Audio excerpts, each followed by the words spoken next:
what in your life is not making you happy right now? What are you doing that is taking away from your happiness, right? This could come in the form of bad habits. This could come in the form of neglecting your responsibility. Because, if you guys have heard of Jordan Peterson, he talks a lot about being able to bear the weight. And he looks at responsibility as sort of like a liberator, because it allows you to feel meaning. It's like the pathway to meaning and significance, because okay, you could have the perception of life is pointless and desolate and meaningless, but at least I can take this weight from here to there. And oh, you know what? The more weight I can bear, the more responsibility I can handle, the better I become as an individual, the more I grow, the more I can impact people around me, and the more meaning I have in my life, right? Because okay, let's say you go to school. And this was me, bro, right? All right, this is a perfect topic. So I'm at school, I'm at college. What did I do with my freshman year, right? Probably spent a lot of it smoking weed. I spent a lot of it, smoking pot, not really doing much. I wasn't working out. I wasn't stretching myself. I wasn't going to clubs. I wasn't meeting. I mean, I was meeting people, but I wasn't going out of my way to build a network. There were a lot of things I left on the table. So I wasn't bearing much responsibility. Fine. I was doing okay in classes. I had a pretty decent social circle, but it could have been a lot better. I wasn't bearing the load. I wasn't doing what I should have been doing. And as a result, I failed to find meaning in school.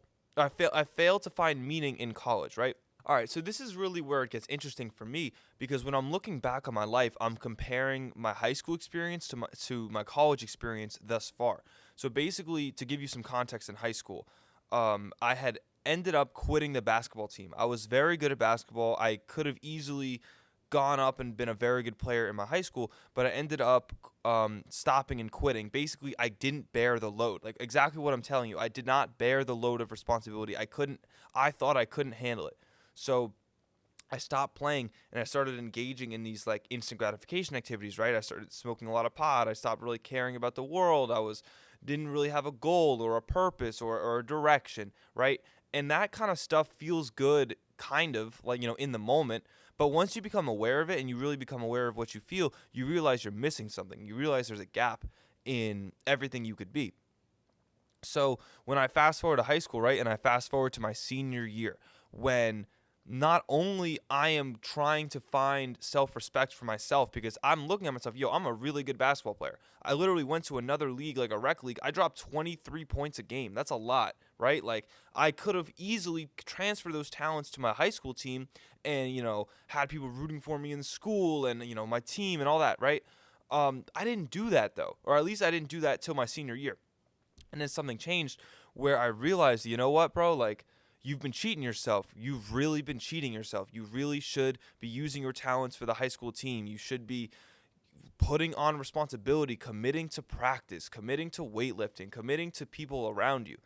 And on this journey of like trying to find self-respect again, my parents are going through their divorce. So not only am I trying to find my self-respect and cultivate discipline for myself, but I'm also working through, in my environment, things aren't totally right. My parents are going out to court, and coming back to the same household and arguing. And, one of my parents is lying kind of about the divorce, saying like, you know what, like we're still together. So one of my parents is like, yo, like we're still together. And then my other parents like, yo, like we're divorcing. Like, so my mom is basically telling everyone, yo, we're divorcing. And my dad's just like trying to put on some image, which is obviously unhealthy for me. So not only am I going through my own internal struggles of like, damn, bro, like, I'm trying to find this self-respect, like, and I'm going through all this opposition, but then I'm also trying to find peace. I'm trying to find like, yo, how do I navigate these emotions that I'm feeling, this resentment and this anger? Because it's cool to put that towards basketball and to put that towards other things,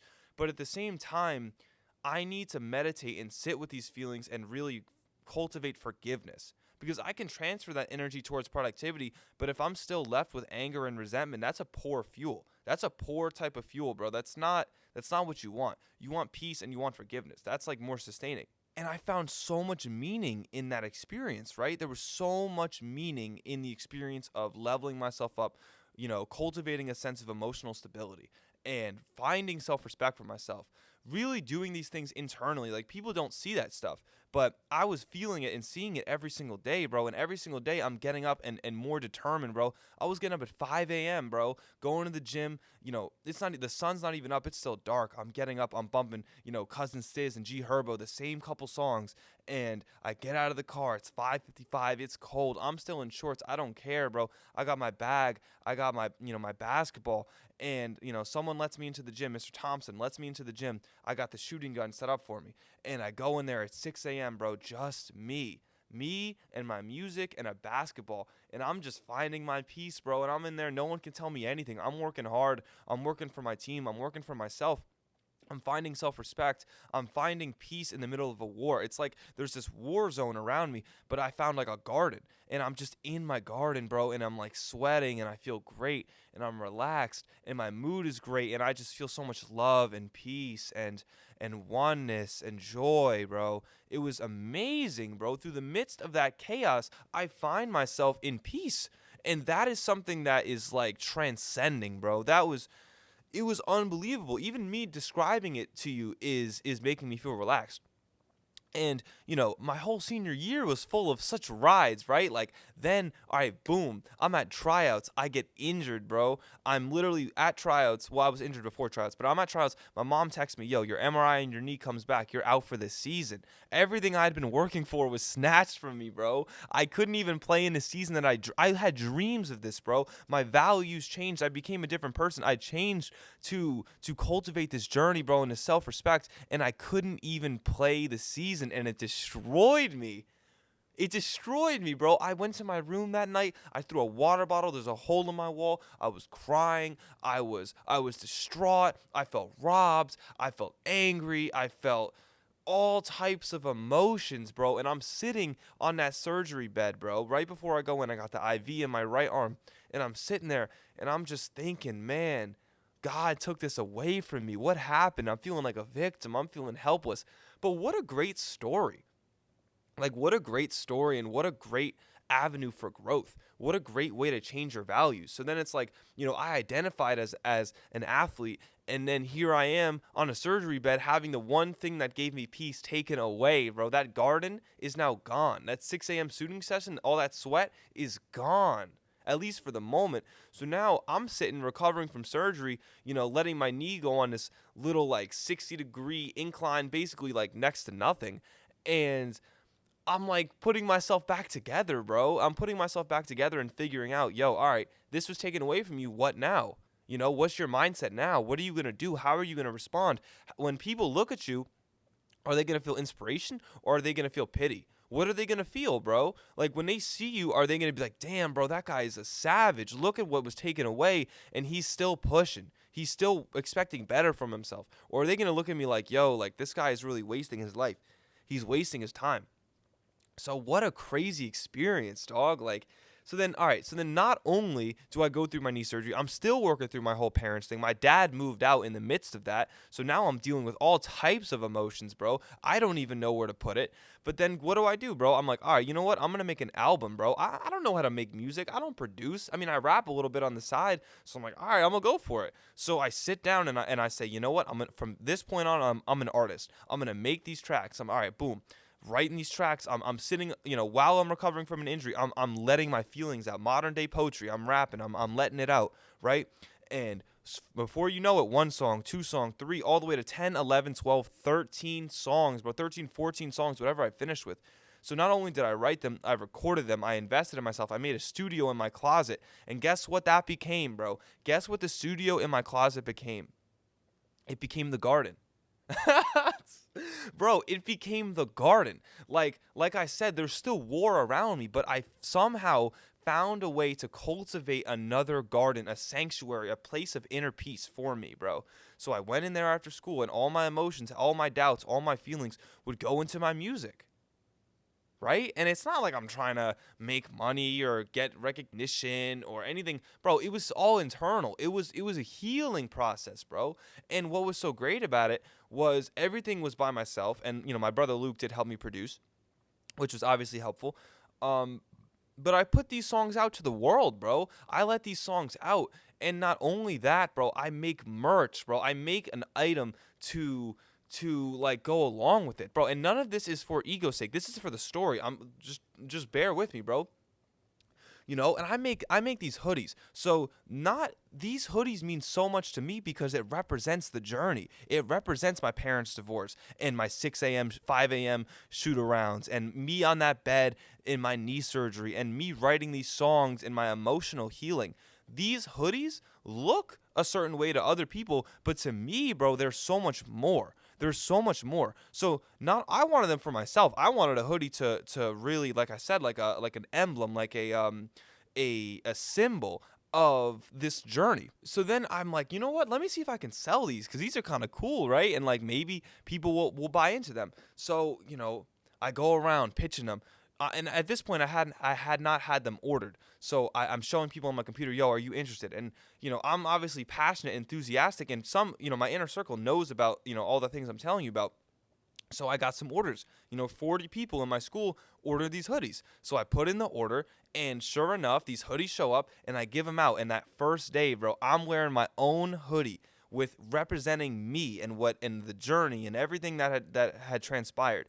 And not only am I wearing it, but my friends and people who I'm not necessarily even close with like that are wearing my hoodie, bro, that day and supporting that message, bro. And before I knew it, I sold another 70. I sold another 40. So now I have teachers, my friends, people who I'm not necessarily close with, freshmen, everyone in the high school is wearing my hoodie, bro.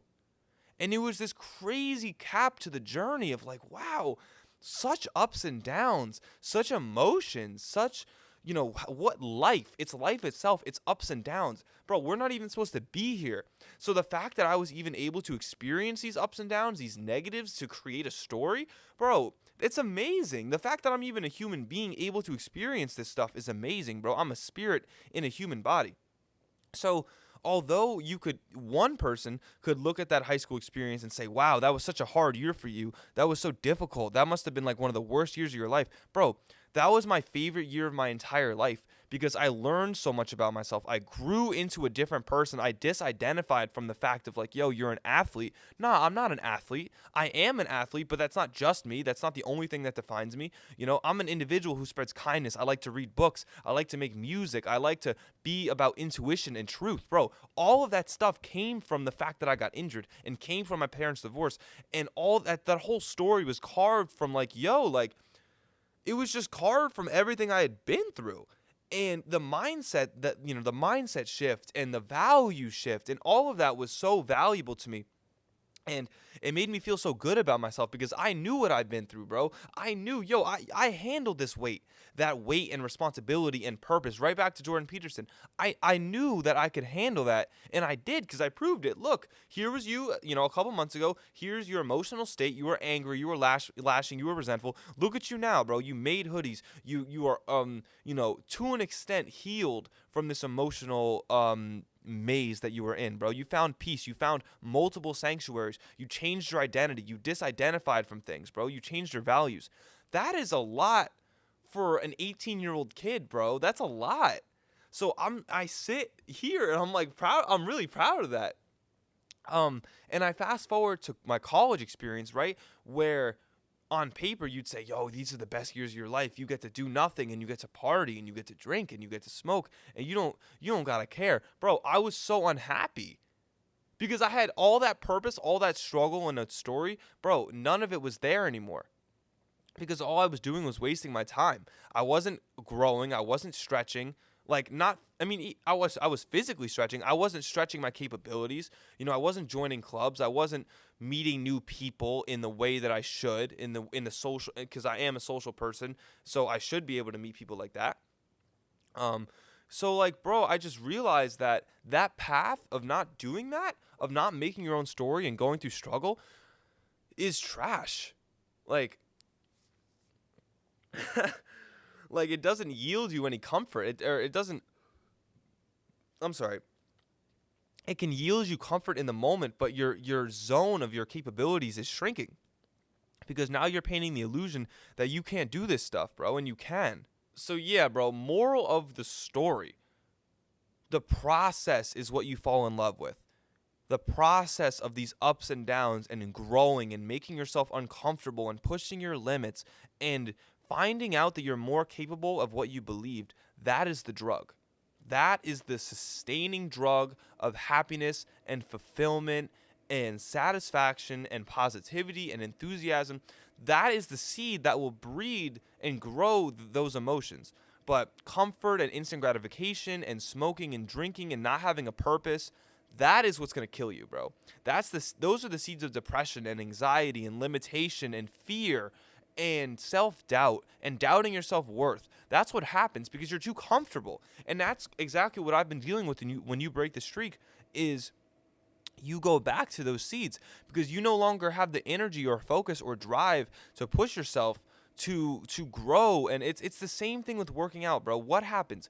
You work out, you don't want to. You're like, oh, I shouldn't even be, I don't feel like it. You go through the motions, you push, you realize that you could do more than what you thought, and you feel great. You've released these chemicals, you feel happy, you feel satisfied, you feel proud. What happens when you skip that workout? You feel depressed, you feel annoyed. Oh, wow, I skipped that.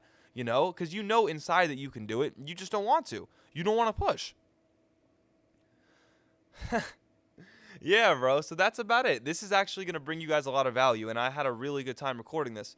So let me know what you guys want to see down below. Do you want to see more retention stuff? Do you want to see more story times and like self-reflection? I could do whatever, bro. I'm just going to bring you what I feel like. But then again, I'm obviously open to suggestions. So guys, let's have a good day today, right? Let's spread some peace. Let's spread some love. Let's spread some positivity. Let's make the world a better place because that's going to help you. You're going to feel more meaning and you're going to help the world. And who doesn't want to help the world, bro? All right. Thank you guys for giving me your time. I will see you guys later. I am out. Peace.